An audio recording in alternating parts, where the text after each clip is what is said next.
పాయకరావుపేట నియోజకవర్గం ఎస్ రాయవరం మండలంలో ఈ నెల 11న జరిగిన ప్రయత్నహిత కేసులో 5గురిని అదుపులోకి తీసుకున్నట్లు డీఎస్పీ మోహనరావు వెల్లడించారు. ఒక మహిళ తనపై నిందలు వేయడానికి విలేకరిపై సుపారీ ఇచ్చి హత్య చేయించాలని గ్యాంగ్ను ఉపయోగించిందని విచారణలో తెలుస్తోంది. విలేకరిని రాడ్డుతో దాడి చేసి పరారైన దుండగులను సిఐ రామకృష్ణ, ఎస్ఐ విభూషణ రావు చాకచక్యంగా పట్టుకున్నారు. కేసు నమోదు చేసి కోర్టుకు తరలిస్తున్నట్లు తెలిపారు.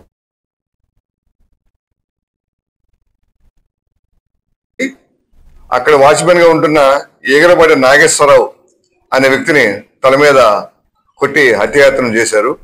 ఇందులో నిందితులు A1 మేడ్సిటి నూకేశ్వరి, ఈమెది ఎస్ రాయవరము, A2 పైడిరాజు, బర్రె పైడిరాజు, ఇతనిది వీరవరపేట తుని, A3 సామియాలు ఎలియాస్ శ్యాము, ఇతనిది కూడా తుని.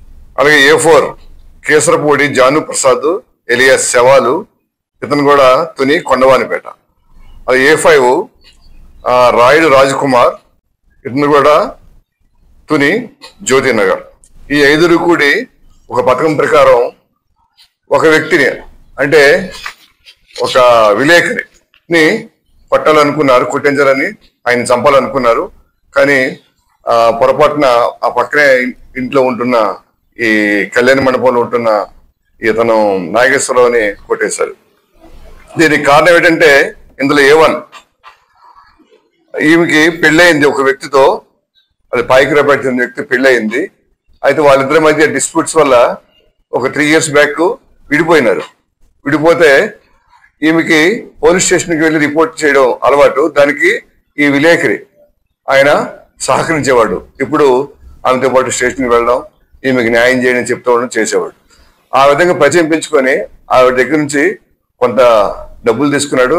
ఒక 6.5 తులాల బంగారం కూడా తీసుకున్నాడు.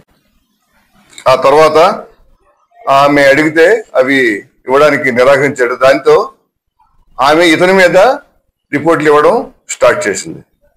అంతేకాకుండా ఇద్దరి మధ్య ఎప్పుడైతే వైరం పెరిగిందో ఆయన ఏం చేశారు, విలేకరి గారు ఈ